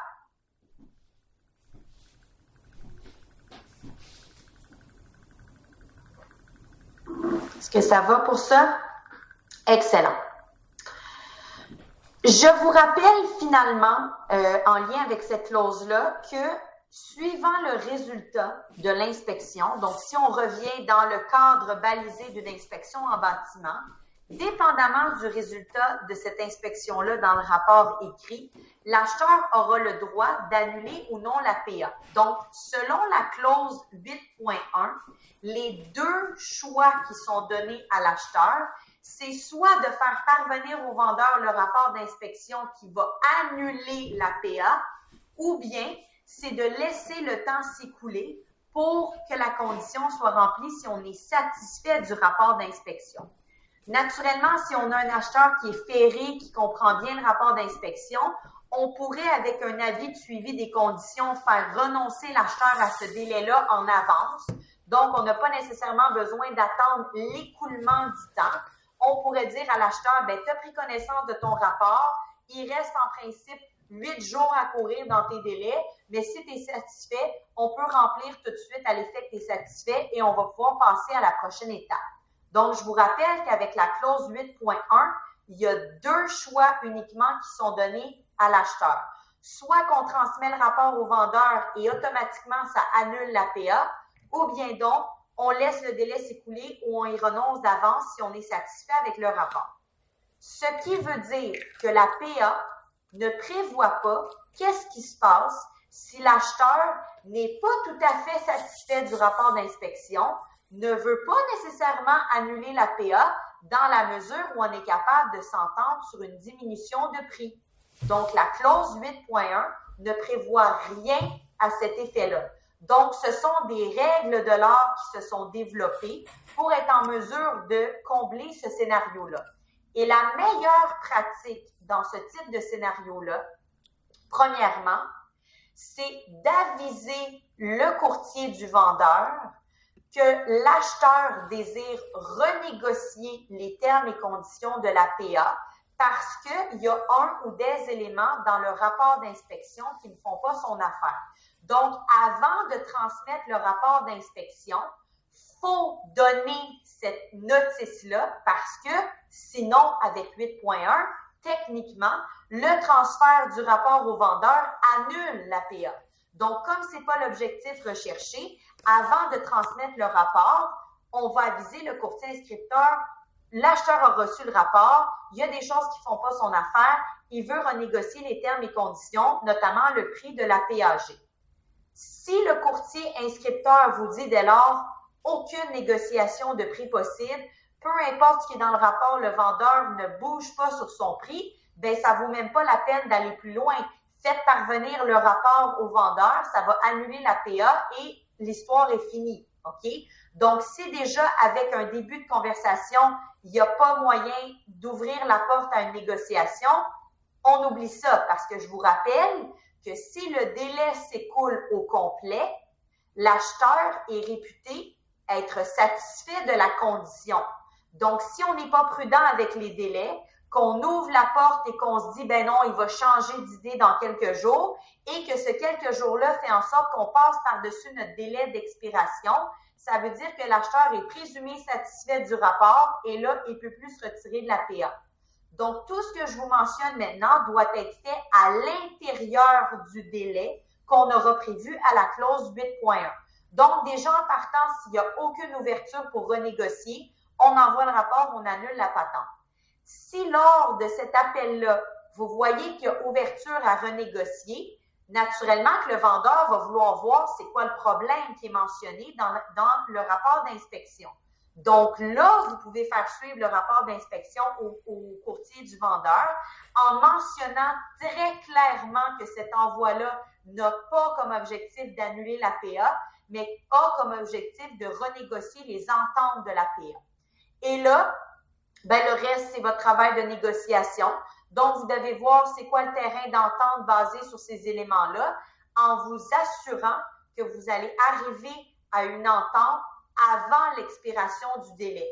Et si vous voyez que vous êtes très près de l'expiration du délai, peut-être que la meilleure option, si vous n'avez pas fini les négociations, ça sera d'étirer ce délai-là. Donc, il n'y a rien qui empêche le vendeur et l'acheteur de s'entendre par le biais d'une MO, qu'on va étirer le délai de la clause 8.1 parce qu'on est en cours de modification. Et quand on arrivera à une entente, on va refaire une MO qui va dire, ben le prix d'achat sera maintenant de X au lieu de Y. OK? Donc, une fois qu'on arrive à une entente, c'est le formulaire de modification MO qu'il faut utiliser pour modifier la PAG. Donc, il n'y a pas d'autre formulaire spécial en commercial. C'est la même MO que vous connaissez en résidentiel. C'est celle-là que vous utilisez pour changer la PAG. OK? Et je vous rappelle qu'on ne fonctionne plus à ce point-ci avec une contre-proposition parce que la PAG, pour déclencher la clause d'inspection, c'est qu'elle a été acceptée par le vendeur. Donc, une fois qu'une PAG ou qu'une contre-proposition est acceptée, je ne peux plus modifier le contenu avec d'autres contre-propositions. Mon contrat est scellé et si je veux le modifier, je dois utiliser le formulaire MO. OK? La dernière chose que vous avez à la clause 8.1, c'est le cas où l'acheteur reconnaît avoir été informé de son droit de faire inspecter, mais qu'il refuse de le faire. OK? Donc, c'est la liberté de l'acheteur de dire pas de conditions d'inspection dans la PAG. Et lorsque c'est un immeuble qui n'est pas de la copropriété, on va aller avec cette déclaration-là ici. Ce que vous avez peut-être remarqué depuis quelques années, c'est que l'OACIQ a quand même fait des mises en garde dans le formulaire. Donc, non seulement c'est votre job de faire ces mises en garde-là, mais comme l'OACIQ, sa mission, c'est de protéger le public, l'OACIQ a pris sur elle pour ajouter cette information-là dans la PA et dans la PAG. Et en fait, trop fort casse pas, l'OACIQ a écrit là-dedans que le client reconnaît également avoir été informé par le courtier des risques de ne pas avoir procédé à une inspection. Donc ici, vous comprenez que l'OACIQ vous rappelle que c'est votre devoir d'expliquer pourquoi est-ce qu'on fait inspecter ou pas. Et en fait, les seuls cas où l'inspection ne serait pas recommandée ou appropriée, c'est dans le cas où on a l'intention de détruire cet immeuble-là ou qu'on a l'intention de faire un remplacement ou une rénovation majeure. Donc, si j'ai l'intention de flipper la totalité de l'immeuble, qu'est-ce que ça me donne de savoir si le filage électrique fonctionne? Je vais tout enlever, OK? Donc, oui, dans ce sens-là, c'est correct, mais techniquement, et avec cette note-là qui a été ajoutée récemment, ça vous rappelle à quel point vous devez recommander l'inspection en bâtiment. Donc, la petite micro-tendance là, qui s'était formée pendant la pandémie avec la surenchère pour rendre les offres plus alléchantes, là, ça devrait être quelque chose que vous mettez derrière vous. Malheureusement, si ça a été des choses que vous avez dû faire dans votre pratique pendant la pandémie parce que malgré vos explications, les clients disaient « Oui, mais je veux être l'offre qui va être retenue, donc enlève-moi ça, la condition d'inspection. » OK, mais là, je pense que le cours normal se reprend peu à peu et on revient avec nos bonnes habitudes de recommander l'inspection en bâtiment et de vraiment questionner un client qui vous dit « Non, je préfère ne pas inspecter. » OK, donc ça serait plutôt, je pense, là, avec le marché qui revient un peu plus à sa normalité, je pense que ça doit revenir une habitude que vous donnez et vos explications devraient être convaincantes sur le pourquoi faire inspecter.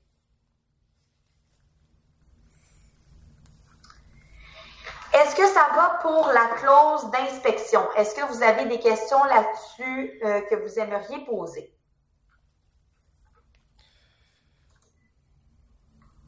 Ça va? OK. Donc, probablement là, que j'en ennuie peut-être certaines d'entre vous. Là, si vous êtes déjà courtier-courtière, la grande majorité de ce que j'ai expliqué là, vous le connaissez déjà, mais des fois, c'est bon de se faire rafraîchir la mémoire. Le but étant de s'assurer que vous soyez et que vous connaissiez, que vous ayez frais dans votre mémoire les règles actuelles, parce que des fois, on appelle ça un peu de la déformation professionnelle, hein, parce qu'une fois qu'on est en pratique, des fois, on va prendre des plis. Donc, on s'éloigne de la règle parce que c'est comme ça que c'est fait, puis c'est comme ça qu'on le fait, puis des fois, on oublie c'était quoi la règle à la base. Donc, ces rappels-là, c'est peut-être pas du nouveau pour vous, mais au moins, ça vous rafraîchit les idées et on s'assure que si vous faites donc votre examen de certification là bientôt, que ces connaissances-là vont être fraîches à votre esprit. Donc, dans vos actions professionnelles, même si vous aviez peut-être dans les dernières années eu de la difficulté à rendre des PA conditionnels à une inspection parce que le marché faisait en sorte que c'était difficile, si on vous pose la question dans votre examen de certification, faut dire dans vos actions professionnelles que vous recommandez l'inspection et voici les bénéfices de l'inspection. OK? Donc, il faut être capable de le faire. C'est ça la règle de droit et c'est à ça que l'OACIQ s'attend. Dernier pan du cours d'aujourd'hui, il nous reste à peu près une dizaine de minutes. On va essayer d'en faire un maximum. On n'est pas à la course parce que je considère qu'on est quand même dans une bonne position. Donc, même si on n'a pas le temps de tout finir, on aura le temps de faire ça en janvier au retour des congés. Mais on va quand même essayer d'en faire un petit peu pour les dernières 10 minutes. En fait, la dernière partie du chapitre 4, chapitre 3, pardon, 4, je saute des chapitres. La dernière partie du chapitre 3, c'est en lien avec les différentes annexes qu'on pourrait devoir utiliser avec une PAG. Et là, vous m'avez vu passer par-dessus plusieurs pages. Je vais vous expliquer pourquoi j'ai passé par-dessus les pages. Parce que je vous ai dit tantôt que dans la PAG, il y a une section sur les déclarations et les obligations du vendeur, mais à toute fin pratique, cette section-là, elle est identique à celle que vous avez dans le CCG. Donc, si vous voulez, vous pouvez retourner dans le chapitre 2 si vous voulez vous rafraîchir la mémoire sur les obligations du vendeur. Et à défaut, sans même que vous ayez besoin de revenir en arrière dans votre manuel, on vous a intégré dans le chapitre 3 une section qui vous remémore les déclarations et les obligations du vendeur. Donc, grosso modo, on a pris la section 10 de la PAG et on vous l'a découpé en vous donnant les explications de chacune de ces déclarations et obligations-là. Et donc, je vous laisse en faire la lecture autonome parce que je considère que c'est des choses que vous connaissez probablement déjà et qu'on a vu aussi au chapitre 2. Donc, je ne veux pas me répéter. Alors, c'est pour ça que j'ai passé quelques pages. Vous pourrez en faire la lecture autonome à votre rythme.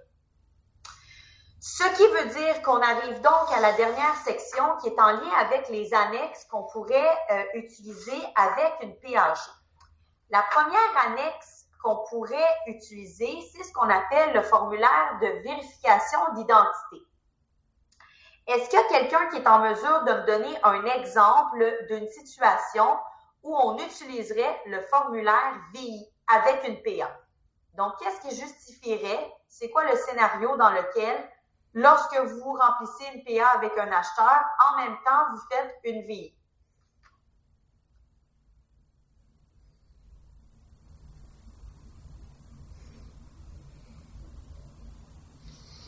Exactement, c'est quand vous n'avez pas un contrat de courtage achat avec cet acheteur-là et que cet acheteur-là n'a pas un contrat de courtage achat avec un autre courtier. Donc, deux cas de figure principaux où on doit utiliser la VI. Premier cas de figure, vous êtes le courtier inscripteur, l'acheteur n'est pas représenté par un courtier. Vous devez fournir à cet acheteur-là un traitement équitable. Donc, vous devez l'aider à remplir la PA. Notamment, vous allez utiliser à ce moment-là le formulaire VI pour vérifier l'identité de cet acheteur-là. Parce que je vous rappelle que dans la PAG, tout comme dans la PA, il n'y a pas de section pour entrer les coordonnées de la pièce d'identité de l'acheteur. Donc, soit que la vérification est faite dans un CCA ou soit que la vérification est faite dans une VI. Donc, premier cas de figure, vous êtes le courtier inscripteur, vous donnez un traitement équitable à un acheteur non représenté, vous faites la VI. Deuxième cas de figure, vous avez un CCA verbal avec un acheteur, vous avez vérifié la pièce d'identité en personne, vous ne pouvez pas conserver une copie de la pièce d'identité à votre dossier. Donc, rappelez-vous, quand on fait une vérification en personne, on ne conserve pas de photocopie de la pièce d'identité. Ce qui veut dire que vous allez plutôt utiliser une VI pour aller noter l'information de la pièce d'identité. D'ailleurs, même si vous faites la vérification à distance, mettons que vous avez un rendez-vous Zoom avec un acheteur, il ne veut pas vous signer un CCA, mais verbalement vous en donne un, vous faites la vérification via vidéoconférence, donc l'acheteur vous envoie une copie de sa pièce d'identité. Il faut quand même remplir une VI. Donc, même si vous avez une photocopie, une numérisation de la pièce dans votre dossier pour les identifications à distance, il faut faire le formulaire VI. OK? Donc, ça, c'est le deuxième cas de figure. Vous avez un CCA verbal avec un acheteur. Vous devez consigner par écrit la vérification d'identité dans une VI. Je vous rappellerai finalement que vous n'avez pas à faire une VI si vous êtes le courtier inscripteur et que l'acheteur est représenté par un courtier. Donc, si l'acheteur a son propre courtier, c'est ce courtier-là qui a l'obligation de faire la VI ou de le mettre dans son CCA. Donc, vous n'avez pas à refaire le travail. Vous pouvez vous fier que le courtier de l'acheteur a fait ce travail-là. OK? Tout comme le courtier de l'acheteur ne vous demande pas à avoir la VI dans votre contrat de courtage avec le vendeur parce qu'il considère que c'était votre job de le faire, donc on se fie l'un sur l'autre. La VI, elle n'est pas très compliquée. C'est un document de 2 pages. On vous a mis les extraits ici dans votre manuel. Donc, tout ce qu'on veut savoir, c'est qui est la personne que vous identifiez. Et on veut savoir également quelle est la pièce d'identité de cette personne-là. Et c'est vous, courtier, qui signez la VI. Donc, je vous rappelle que c'est le courtier qui a l'obligation de vérifier l'identité. Donc, c'est lui qui va signer son propre formulaire qu'il a rempli pour témoigner qu'il a bien vérifié l'identité. Le formulaire VI, OK? Je recule en arrière, là. Le formulaire VI, bien que ce soit une annexe à la PA, ce n'est pas un formulaire qu'on envoie avec la PA, OK? L'information qui est là-dedans, c'est de l'information confidentielle. On ne veut pas faire circuler le numéro de permis de conduire de notre client acheteur. Donc, même si c'est attaché, entre guillemets, à la PA, on ne fait pas circuler ce formulaire-là. Donc, la VI reste dans votre dossier et la PA, on la soumet au courtier inscripteur sans cette annexe-là. OK? Juste pour qu'on soit clair. Et des fois, ça porte un peu à confusion parce que dans l'intitulé de la VI, on dit à quel PAG ou PA c'est attaché. Mais il faut juste se rappeler qu'il ne faut pas faire circuler cette information-là, tout comme c'est ce qui explique pourquoi on met la vérification d'identité du vendeur dans le CCG, parce que le CCG ne circule pas nulle part. Ce n'est pas un contrat que vous allez fournir à personne, c'est un contrat privé que vous avez entre vous et votre client vendeur, donc il n'y a pas de danger que cette information-là soit et devienne publique. C'est la même idée avec la promesse d'achat. On garde la VI confidentielle et on envoie seulement la partie réellement de promesse d'achat.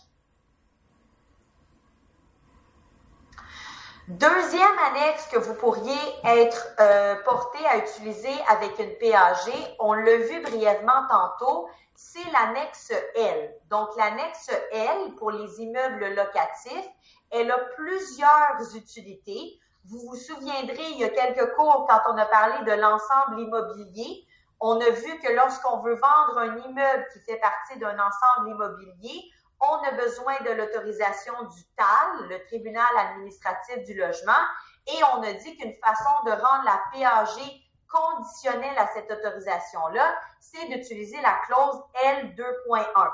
Donc, première utilité fréquente de l'annexe L, c'est pour le cas de l'ensemble immobilier. Deuxième cas fréquent qu'on a vu aujourd'hui même, c'est l'utilisation de l'annexe L pour la visite des lieux. Donc, pour un bloc appartement, bien souvent, le vendeur va vouloir avoir une PA acceptée avant de notifier ses locataires pour faire la visite de l'immeuble. Donc, on peut utiliser l'annexe et la clause L2.2 pour rendre la PA conditionnelle à la visite par l'acheteur. Prochaine chose qu'on peut faire avec l'annexe L, c'est en lien avec les loyers de cet immeuble-là. Et là, je ne vais pas passer à travers cette matière-là aujourd'hui parce qu'on va le revoir ensemble au chapitre 5. Okay? Donc, au chapitre 5, je vais vous expliquer la théorie et en même temps que je vais vous expliquer la théorie, je vais vous montrer comment utiliser ces différentes clauses-là de l'annexe L. Okay? Donc, pour aujourd'hui, on passe par-dessus ces éléments-là qui sont en lien avec les baux de logement. Finalement, l'annexe L va nous servir pour une promesse d'achat conditionnelle à l'annulation d'une autre promesse d'achat. Donc, ça, c'est la dernière clause L 2.6. La présente promesse d'achat est conditionnelle à l'annulation de toute autre promesse d'achat et ce, d'ici le X date. Naturellement, dans l'éventualité où ça ne serait pas le cas, la clause tombe, mais au moins avec cette clause-là, vous n'avez pas à rédiger de rien cette clause-là, ça apparaît déjà ici. Et naturellement, vous pouvez aussi utiliser la clause L 2.7 pour charger le notaire de retenir la somme de la commission. Donc, tantôt, je vous ai dit que dans un contrat préliminaire, on n'a pas cette clause-là. Et pensez-y aussi une seconde, au lieu de rédiger et de faire modifier le contrat préliminaire, parce que des fois, si c'est un contrat sur le modèle de garantie GCR, peut-être que garantie GCR va dire, nous, on ne modifie pas notre clause. Donc, vous auriez la possibilité de prendre l'annexe L et d'aller l'attacher avec le contrat préliminaire et d'utiliser la clause L 2.7 pour mandater le notaire pour retenir la commission. Donc, ça aussi, c'est le genre de choses que vous pouvez utiliser en lien avec le contrat de courtage achat. Donc, ça aussi, ça peut être là. Donc, au lieu de réclamer les sommes à votre client directement, vous pourriez mandater le notaire de retenir cette somme-là au moment de la transaction. Donc, d'exiger de l'acheteur soit d'amener la somme ou bien, s'il y a un contrat de courtage avec le vendeur, de le piger à même cette somme-là aussi. Donc, tout est possible. Faut simplement utiliser les bonnes clauses. Donc, ça, c'est pour l'annexe L. Là, je vois qu'il est actuellement 2h40. Donc, je pense que je vais m'arrêter ici pour aujourd'hui. Il ne nous reste pas une tonne de choses à voir. Donc, je pense, formulaire de demande au syndicat, l'annexe expertise et l'annexe G. La CP, j'en ai parlé. Et l'avis et suivi de réalisation des conditions. Donc, il nous reste pas tellement de choses. Je pense pas que ça vaut la peine aujourd'hui de continuer. On a fait déjà un bon cours. On avait une pause qui était quand même assez courte ce matin aussi. Donc, pour aujourd'hui, je vous laisse aller. Nous, on va se revoir au retour des fêtes. Donc, c'était notre dernier cours ensemble avant la période des fêtes. Donc, je vous souhaite naturellement de belles et joyeuses fêtes. Profitez-en, soyez prudents et si jamais le temps vous permet, peut-être commencer un peu votre révision ou votre étude, parce qu'on sait qu'après les fêtes, ça va aller assez vite avant le final. Donc, oui, joyeuses fêtes, profitez-en et nous, on va se revoir le 9 janvier. Donc, à partir de janvier, c'est les lundis qu'on va se voir pour des journées complètes. Donc, joyeuses fêtes à toutes et à tous et on se revoit le 9 janvier.